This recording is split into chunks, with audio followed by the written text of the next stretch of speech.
মা গো প্লিজ তুমি যাও, মা সবাইকে কষ্ট দিও না মা। মা প্লিজ, সবাইকে ধন্যবাদ, আমি সরি মা প্লিজ।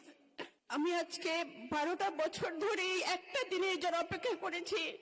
মহান আল্লাহর কাছে আমি বারবার মিনতি করে বলেছি, আল্লাহ তুমি আমাকে একটা দিন, একটা মিনিটের একটু সুযোগ করে দিও।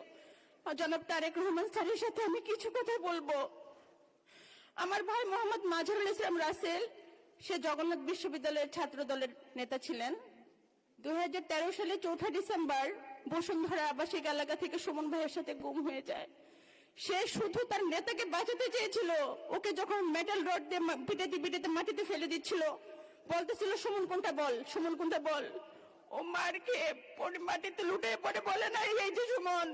ঠিক তেমনই ভাবে 13টা বছর ধরে আমার বাড়ি হচ্ছে শেরপুরের নকলা উপজেলাতে। আমাদেরকে ঠিক এমন ভাবে অত্যাচার অবিচার করা হয়েছে। বিএনপি কেন করিস তোরা? আমরা বিএনপি ছাড়ি নাই, আমরা ছেড়ে যাই নাই। আমার 2 ভাই 1 বোন। আমার শুধু একটা কথাই কানে বাজে, আমি যখন ছোট ছিলাম আমার ভাইয়ের সাথে আমার এতটা খুনসুটির একটা সম্পর্ক ছিল। আমি রাগ করলেও বলতো বাবার চোখের মনি নয়, ভাইয়ের সোনার খনি নয়, ভাইয়ের আদরের ছিল বোন। স্বাধীন বাংলাদেশে আমরা নিঃশ্বাস ফেলতেছি। আমি শুধু সেই দিনটার অপেক্ষায় আছি। এই ফ্যাসিজমবাদ বিদায় হয়েছে, হয়তোবা তারা আমাদের সাথে বাংলাদেশে স্বস্তির নিঃশ্বাস ফেলতে পারত। কত স্বপ্ন ছিল তাদের, হাজারো জনতার উচ্ছ্বাসে তারা একাত্মতা প্রকাশ করত। কত দিন রাত, শেষে অবশেষে একটা সুন্দর ভোরের আলোর অপেক্ষা আমরা করেছি।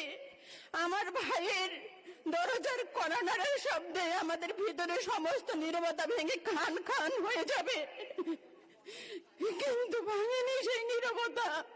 আমার ভাইয়ের, আমার মায়ের, আমার বাবার অসংখ্য প্রশ্নের উত্তর আজ অজানা। কে দিবে এই সমাধান? আমার ভাই 2013 সালের 4 ডিসেম্বর থেকে আমি ওকে খুঁজে খুঁজে রাস্তায়, বিভিন্ন প্রেস কনফারেন্সে, আমরা রাস্তা ছাড়ি নাই। আমাদের তুলিয়াপা, আমার আন্টি হাজারা খাতুন ফেসপা সামনে বসে আছে। আমার মা এসেছে শেরপুর থেকে, তার 2 চোখে অন্ধ হয়ে গিয়েছিল। একটা চোখ অপারেশন করে ঠিক হয়েছে, আর একটা চোখ ঠিক হবে না কখনোই। আমার মাকে আমি বলেছি, আম্মা তুমি আইসো না কষ্ট করে। বলে, মা তুমি কি বলো? আমি আমার আরেক ছেলে তারেক রহমানকে একটু দেখতাম, তুমি আমার না করো না মা। আমি তাকে না করতে পারি নাই। আম্মা, মা, আম্মা দাঁড়াও না মা। ভাই এই যে সামনে বসে আছে, মা তোমার ছেলে, মা, মা তোমার সন্তান।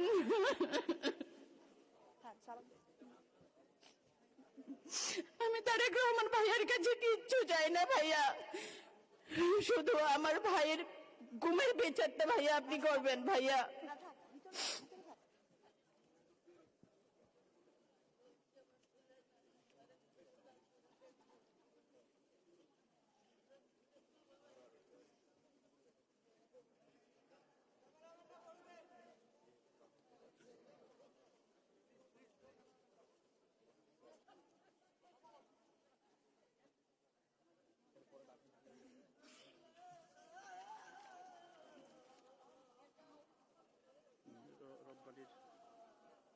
রাব্বানির পরিবারের বসার পরে